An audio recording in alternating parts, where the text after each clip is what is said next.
march by itself. The ultimate limit of that is the arms necessary to prevent. Basically, you can own any arm that is necessary to necessary. They're fucking killing Arnie kids, so you're telling me it isn't real when they had a fucking vote in the goddamn fucking Senate? You're being replaced, and there's nothing you can do about it. So shut up. Welcome, everyone, to the Ready to Rumble podcast, where we bring you the best of the worst on Rumble, featuring your hosts, Dr. Scorpion the Bird and your favorite bard, Korak the Bard. Today, we're swimming in the right-wing fever swamps of the Stew-pendous network, and the man who launched 1,000 Rumble careers single-handedly, Stew-pendous himself. And given that Rumble podcaster Dan Bongino is now the number 2 at the FBI, perhaps Stew-pendous will find himself a cushy position in the CIA. Perish the thought. But as always, before we get into the depressing miasma and all the bile that Rumble has to offer, Doc, why don't you... Tell me something good. Tell me, baby. My something good is a bit of parental pride in my son, my stepson, who has started his Bachelor of Music degree. He's in a course that will get him a 3-year degree in 2 years, so that's pretty cool. But he's recorded one song already that his teacher thinks is advanced enough that they're basically going to skip over the next few steps of things and get him straight into recording an EP. Wow. So bit of fatherly pride in how well my boy's doing it in his university course. That's awesome. What style of music is it? It's electronic dance music. I would certainly prefer it was a bit more sort of, thrash metal, but that's okay. As far as I can tell, it is very good electronic dance music in that there's melody to it, there's structure to it. It's not just mindless electronic noodling. It's a million miles away from dubstep, and that's all that matters. Yeah, the further away you can get, the better. That's awesome. Yeah, so that's super cool. He's doing a great job of getting himself organized. We live an hour's train ride from his university. So he's doing a fantastic job of getting himself organised in the mornings, getting himself to his course. Yeah, I couldn't be more proud of how well he's doing it with his university at the moment. Aw, that's great. Very wholesome. He's becoming a man. Yeah, sure is. So what's your something good this week?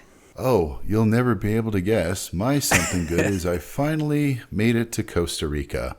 And I've spent my first week here, and to say it's been magical is an understatement. Oh, that's fantastic. You're reunited with your kitten, settled into your house?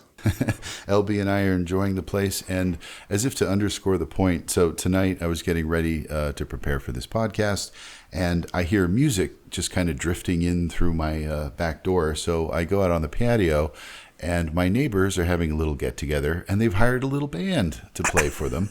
So some guy brought a marimba, a guitar, and a pan flute, and they're playing all the hits. The Girl from Ipanema. They were just playing song after song and having a great time. And, I get to enjoy all this with an incredible mountain view and the Milky Way galaxy swirling overhead. The level of enchantment of this place cannot be understated. If you've got a panpipe player who you can distinguish more than one song coming from those panpipes, that is a good panpipe player. Oh, yeah. He had the solid melodies of everything. It's a bit like, look, I'm not going to say that there's only one Irish folk song, but I could not tell you 2 Irish folk songs. You know what I mean? Yeah, if you've heard one and you say, oh, it's an Irish folk song, you can picture that one and be pretty much in the ballpark. Yep, absolutely. Oh, that's awesome. So those are the good things. We're having a good time over here. And now it's time to turn to the underbelly of Rumble and the Stew-pendous network. Stuart Peters was born on the 1st of April 1980 in Minnesota. During his unexceptional schooling, he had designs on becoming either an entertainer or a police officer.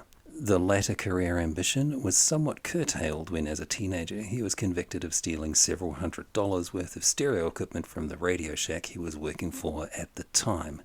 Now, Korak, I know you're familiar with Peters' recent work, but how much do you know about his early career? Not very much, actually. I only became aware of him when I was introduced to his network through another Rumble content creator. So by then he was already a name. Okay, well, would it surprise you to learn that the first occupation listed on Peter's resume is rapper, Oh, and that the second is bounty hunter. wow. A true Renaissance man. He has seen some shit. After finishing high school, Peters moved from Minnesota to Los Angeles, Florida, and then New York, where he performed under the name Focus, Fokis. As soon as you said focus, I was like, I'll bet it's misspelled. God, it couldn't not be misspelled. Here is a clip of the Focus song which sums up his rap career nicely, I Never Made It.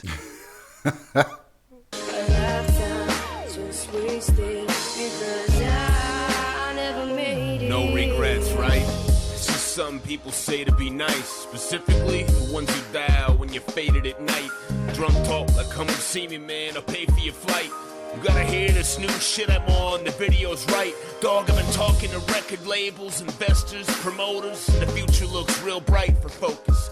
We're planning on shows in the tropics. I'm talking Grammys and Oscars. Halftime for football and in the ring with them boxers. They're gonna know the name Stuart Peters. From the grassroots music to influence on big screens and movie theaters. That'll do for that. We Wow. really don't need any more than that. Yeah. You want to describe for the folks at home what you can see in the video?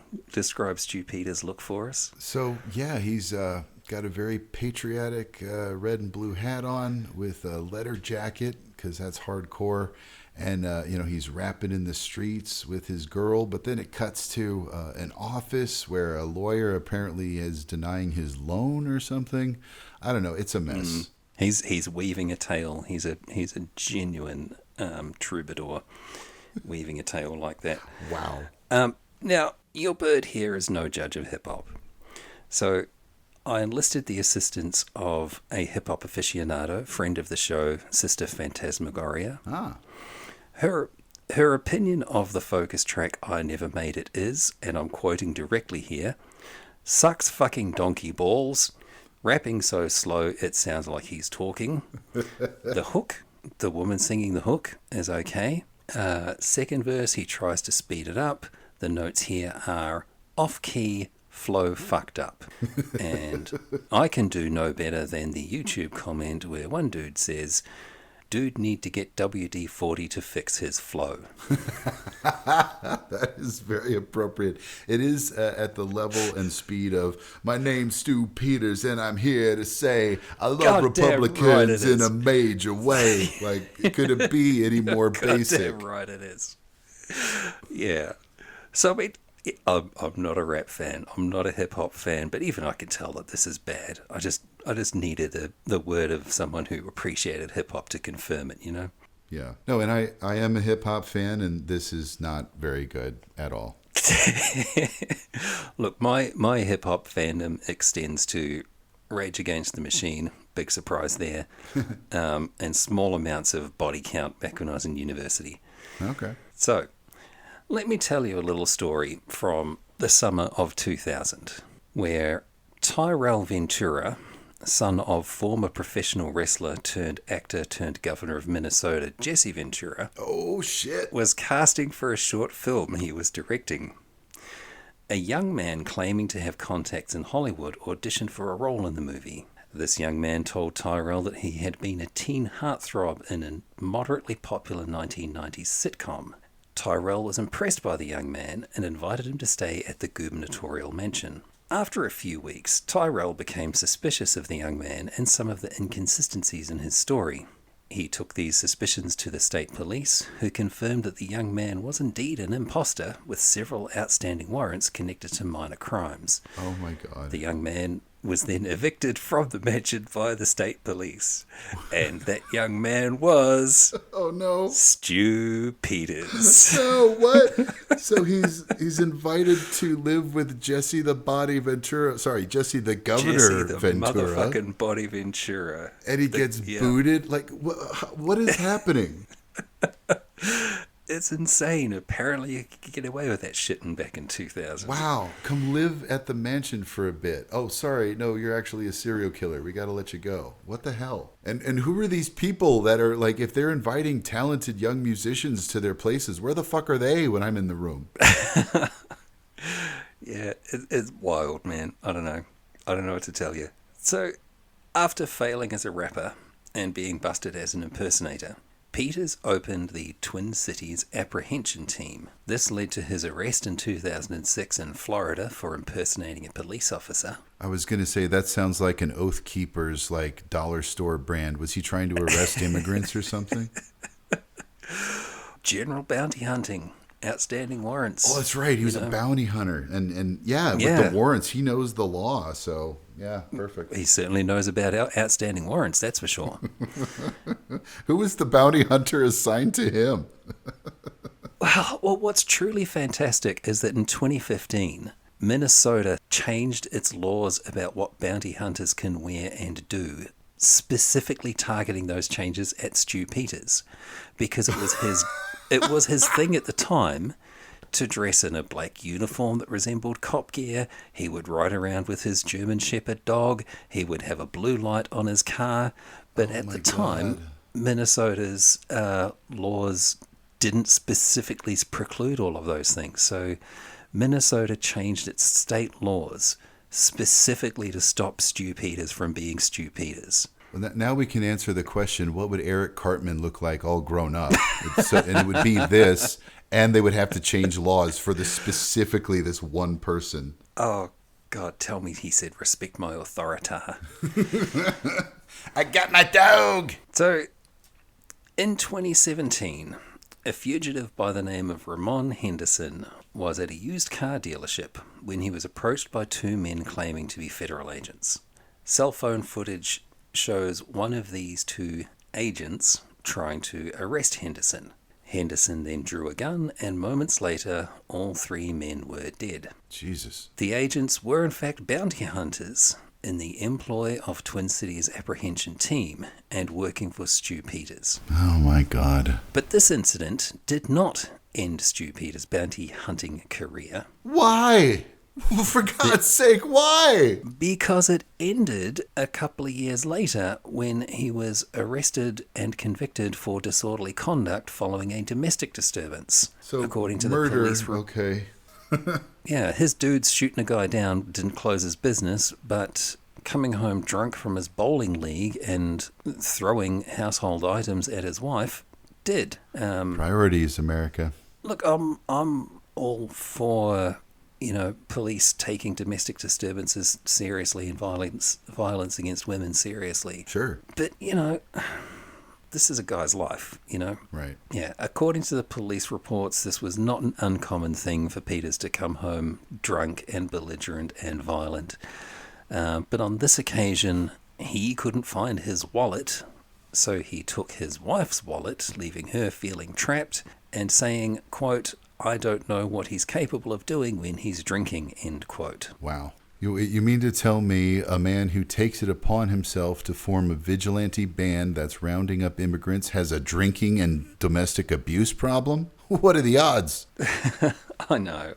It's just, yeah, he just fits right in. He fits right in on Rumble. Absolutely. But of course, once again, the bit that interests us is his career with Rumble. Right. Peters launched the Stew-pendous Show as a podcast in 2020. He immediately became part of the right-wing disinformation circle, including figures such as Del Bigtree. He notably used a lot of violent rhetoric against the groups that he doesn't like, including Jews, Hindus, the entire LGBT community. He openly promotes white supremacy. He's linked to QAnon. He supported Pizzagate. He's gone in for flat earth conspiracies. Honestly, any terrible right-wing theory or hate group you can think of, Stew-pendous is there. It's almost comical, the degree to which Stew-pendous has got himself involved with all of the worst right-wing hate groups and conspiracy theorists. Yeah. He knows what side his bread is buttered on, that's for damn sure. Yeah. I mean, even describing it, even listing it, it feels like I'm exaggerating. It feels like I'm making it up.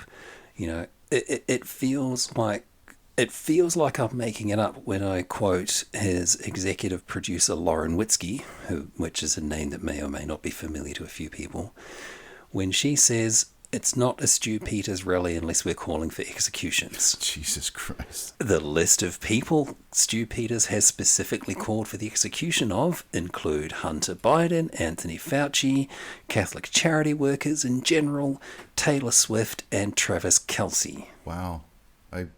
All those people deserve to die, clearly. Yeah, look, and a lot of this is linked to COVID-19 conspiracies, specifically COVID-19 vaccine conspiracies. Right. The question that's not well answered about Stew-pendous is whether he's a true believer or whether he's a bandwagon rider. Yeah. Well, considering his former rap career, I'm thinking maybe it's the latter. Honestly, I think so too. His overall presentation and his involvement in so many of these conspiracy theories leaves me wondering how sincere it's possible for one person to be. Right. You know, it doesn't make sense to me that one person can be so deeply involved in every single one of these conspiracy theories. It really does feel like he's just gone along and picked up everything he can, thrown everything at the wall to see what sticks, and unfortunately, all of it has. Right. Well, it's like Alex Jones loves to talk about the globalists, but I think he draws the line at flat Earth and stuff, whereas this guy's like, no, there's money here, there's money there, there's money. Yeah, flat Earth, the whole thing, everything. Well, he has been compared to Alex Jones by Katie McCarthy, who is a researcher into extremism. He likes to incite his followers to harass his targets. You know, so yeah, the Alex Jones comparison is apt. It's just that the Stew-pendous show and the Stew-pendous network are smaller platforms than InfoWars and the Alex Jones show. I just love the use of the word network because it's not a network as in they have different types of broadcasting channels and programming. It's a network in that it's a network of terrible people who all watch him. Yeah, and I think that's a significant point, and it sort of harkens back to what we were saying last week about the community building. It's not just a collection of shows that are in together. It's a collection of shows that are supporting each other, that are spouting the same lines, that are building that conspiracy around themselves and for each other. Another of Stew-pendous' recurrent guests is now FBI Director Kash Patel. Oh, God. Yeah, so these people aren't just yelling into the void. These people are politically connected. You know, Stew-pendous provided a platform for Kash Patel well before Patel was anybody in the Trump administration. And now Patel, of course, nominee for FBI director. Yeah, they're not just yelling into the void. They are yelling into the ears of people with real political power and real influence over policy decisions and law enforcement. So, other pieces of commentary that are worth noting. In February of 2023, after that train derailment in Ohio, Peters claimed that the journalists covering the story were being arrested en masse and that you could smell the dead fish and the dead cattle from 100 miles away. What? Yeah. And the thing is, I don't really understand how that particular piece of misinformation served the conspiracy. I mean, I kind of understand that they were trying to build, I remember Alex Jones at the time trying to build a conspiracy around it that didn't involve Trump said, hey, no rules, go nuts. But I don't understand how that connected into the arrest of journalists who were trying to cover it. Yeah, and this it's so amazing how they were able to take an echo chamber of right-wing batshit conspiracy theories and now transplant that into actual positions of political power. Yeah, exactly. And I mean, you know, let's not forget that Trump spent his entire first administration telling everybody how bad journalists were. Yeah, the enemy of the state and all that. Yeah, Which is a page out of the fascist playbook for anyone paying attention. Yeah, I was going to say phrases we've never heard from any fascist dictators before in history. Right. So another one, in the summer of 2023, Peters claimed that the wildfires in Canada and Hawaii were the result of attacks by orbital energy weapon platforms. Oh, obviously. Now we get to the Jewish space lasers. Yes! He didn't quite go as far as the MTG Jewish space lasers. I don't know why, given his history of anti-Semitism, he might as well have gone the whole hog. I mean, between the two of them, space lasers and the orbital cannons, I mean, tomato, tomato. Yeah, pretty much, yeah. So, Quarak, you weren't aware of Stew-pendous' rap career nor his attempts to turn himself into Dog the Bounty Hunter, but you were familiar with his work on Rumble, correct?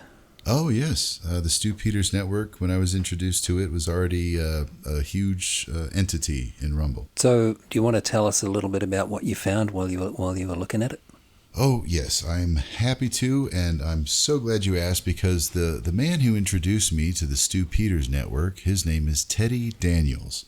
And I met Teddy Daniels when I spent time as an undercover right-wing shithead, and sent Mr. Daniels, when he was running for lieutenant governor of Pennsylvania, a let's say, grammatically poor and somewhat misspelled, but very patriotic letter asking for some of his time so that we could talk about my life as a former Hollywood insider. And again, this is while he was running for lieutenant governor. So he was happy to take time out of his busy schedule and campaigning to put me on his Rumble network as a person who is going to be a Hollywood whistleblower. And that was how I got introduced to the Stew-pendous network, because he's part of that network. Just a quick aside about Teddy.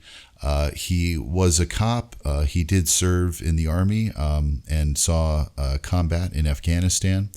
And when he came back, his wife got a restraining order against him because he was physically and verbally abusive towards her and threatened to kill the family dog in front of their child. But with Teddy's background in police work, he, petitioned the judge, and the judge was kind enough to remove the Protective Act. And I'm assuming that the two lived happily ever after that. Oh my God. These are the protectors of women and the defenders of children, right? Oh, yeah, 100% alpha male. And I don't know if he still does this, but on his intro to his Rumble podcast, it features footage of him, of course, shooting guns and blowing shit up, but also threatening and getting physically involved with BLM protesters, of which they are like literally a quarter his size. This guy is a giant who's as wide as he is tall, and holy shit, he loves to go toe-to-toe with people half his size as long as they're protesting BLM, and use that as his intro to say, look how cool I am. How do you... Let me think the right way to phrase this question, because I understand the wanting to be a hero, right? That's fine. That's easy to understand, right? Sure. And I understand wanting to show off your prowess in whatever it is you're good at. Right? Again, easy to understand, right? Yeah. What I don't understand is how you can look at footage of yourself threatening or beating up on people half the size of yourself and then go, yep, that makes me look like a manly man. I am happy with that footage of me physically threatening and getting violent with people literally half my size.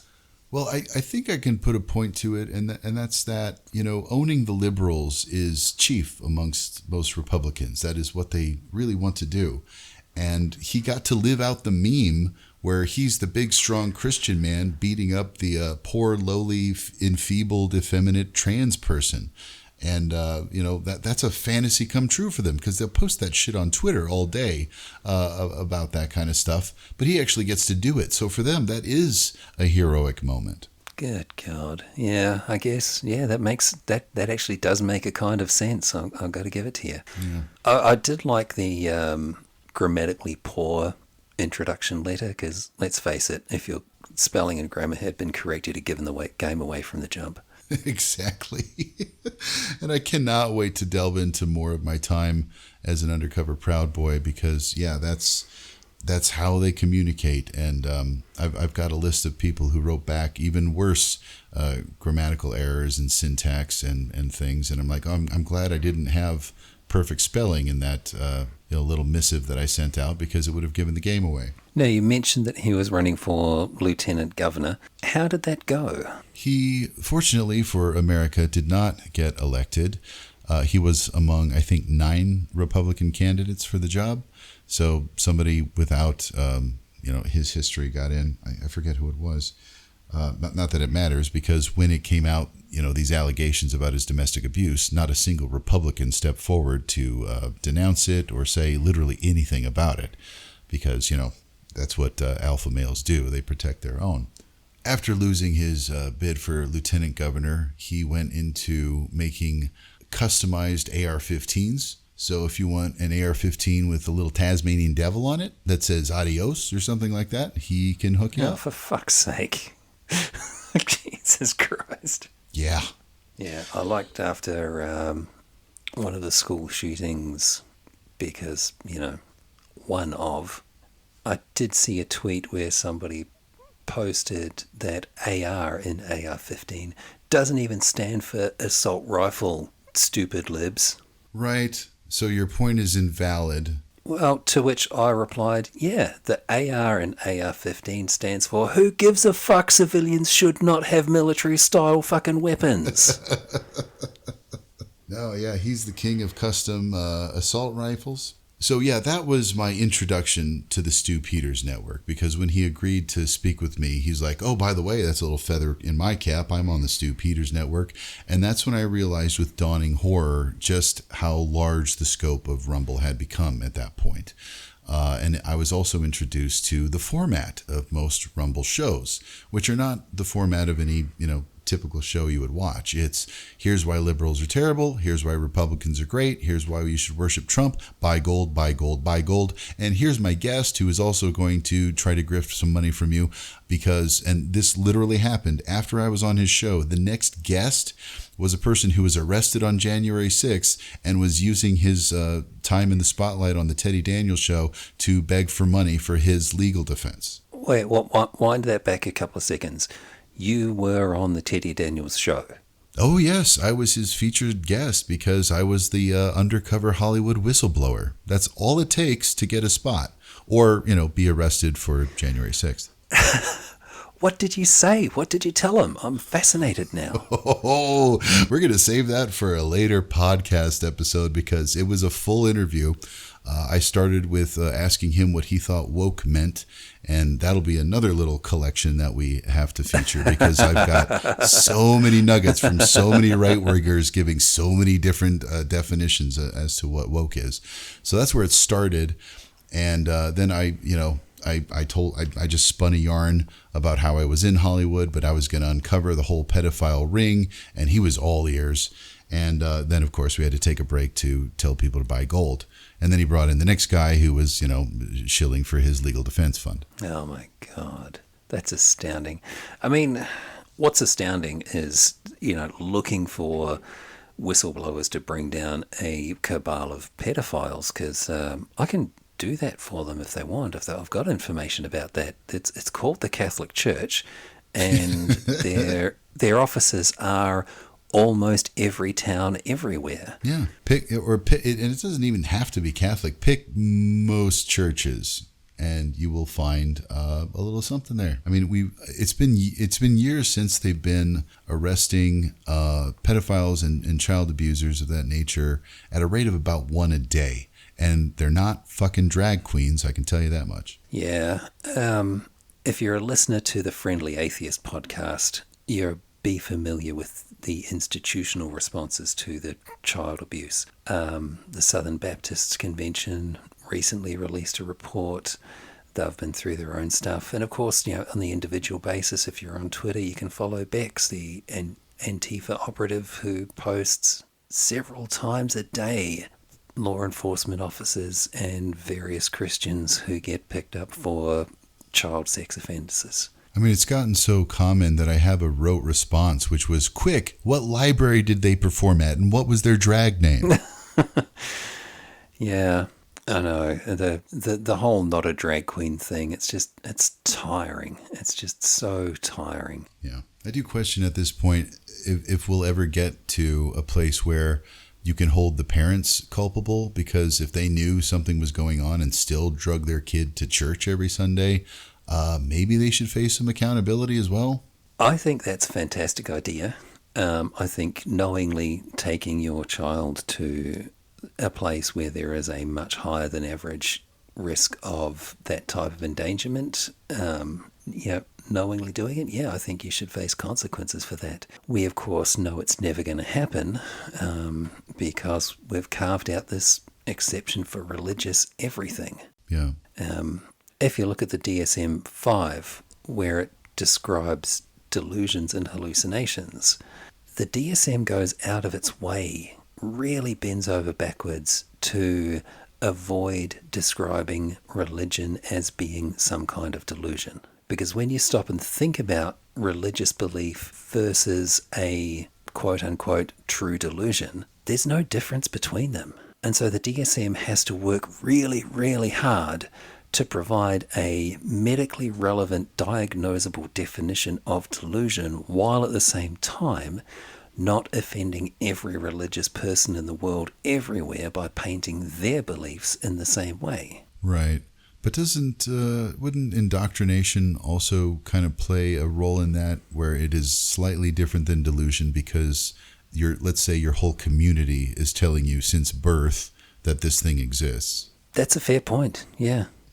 I mean, it doesn't make it any less delusional, it just simply reinforces the delusion that exists. Oh, sure. But yeah, if you grew up being told that dragons exist and then you found out they didn't, there would be a whole, kind of culture shock moment with your brain trying to accept the information and the realization you've been fed lies your entire life. Yeah, and I guess that's one part where I have a bit of a blind spot where it comes to religion, because I grew up with no religious background at all. You lucky bastard.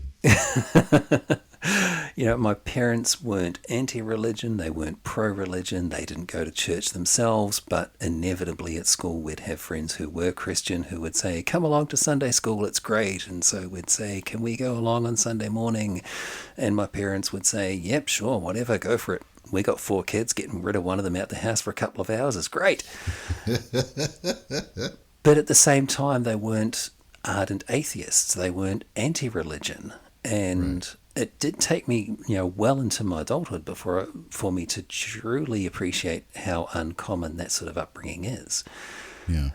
And so, this is my one blind spot where it comes to religion, is I don't have any sense of that. Of how you're describing the community reinforcing your religious beliefs like that. That's never something I've ever lived with.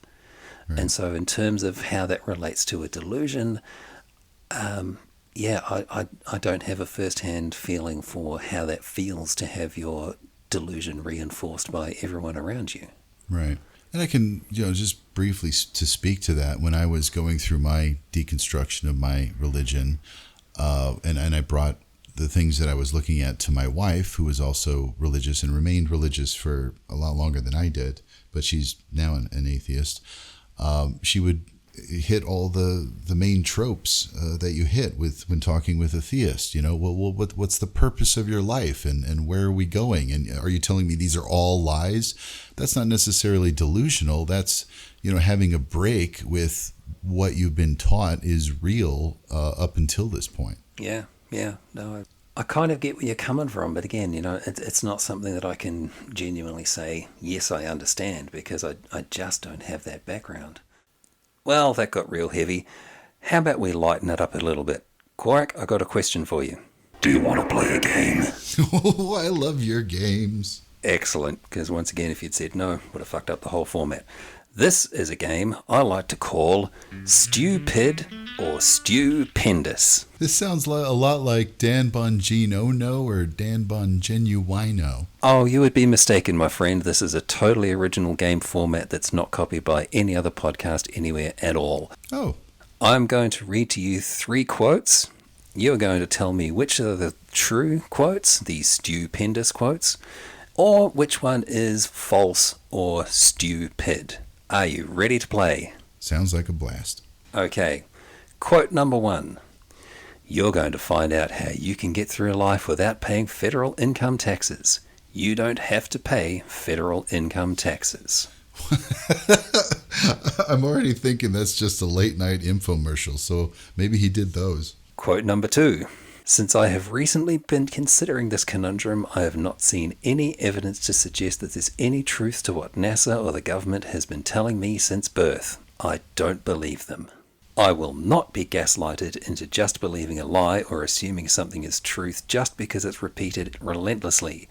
If the globe is round, someone is going to have to prove it to me. Just like viruses are real, vaccines are safe, and elections are fair. Wow, that's a lot to take in. Quote number 3. There's no such thing as a gay conservative. There's nothing conservative about two men getting the mud flaps dirty, going off-roading, pretending to be married, and buying a baby out of a woman's womb. Whoa! Real conservatives fear God. God hates gay. So let's stop debating this issue. Walk away from the homo life and repent, or don't. Jesus. Okay. So, Which two of those quotes are stupendous, and which one is stupid? well, they're all so stupid, but for the purpose of the game, the two quotes number 2 and 3, were rather lengthy and haranguing specific groups. So I think those were the stupendous quotes, and the stupid fake quote is the first one where he just says you don't have to pay federal taxes. Well, you think that quotes 2 and 3 are stupendous. Which quote are you more sure is stupendous? Oh, God, this is what happened to me last week. I think that means I got one wrong for sure. Okay, if I had to gamble between those two, it's so funny. There's no such thing as a gay conservative. Lindsey Graham. Anyway, okay, of the two, since he is like a huge homophobe, I think quote number 3 is pretty solid. That's the stupendous quote I'm willing to bet on. Okay, and quote 3 is stupendous. All right. Those are real words that came out of the real mouth of the real Stew-pendous. Oh, which probably means that quote 2 is the fake quote, but... Well, this ain't the Monty Hall paradox you don't get to change. Quote 2 is also stupendous. You are correct. You get the point God. this week. You asshole, that was a total head fake. But it was a slightly trick question because quote number 1 did in fact come from the Stew-pendous show. That was a promotional on his show from the Freedom Law School, which is specifically set up to teach right-wingers how to avoid federal income tax. Okay, so I kind of called that because that was like a late night infomercial. 100% called it. You got it 100% correct. Fantastic work. God. See, I'm good at sniffing out these buy gold things. Yeah, 100%. At this point, it's probably worth mentioning also, of all of the techniques that Freedom Law School teach people about avoiding federal income tax, exactly 0 of them work. What?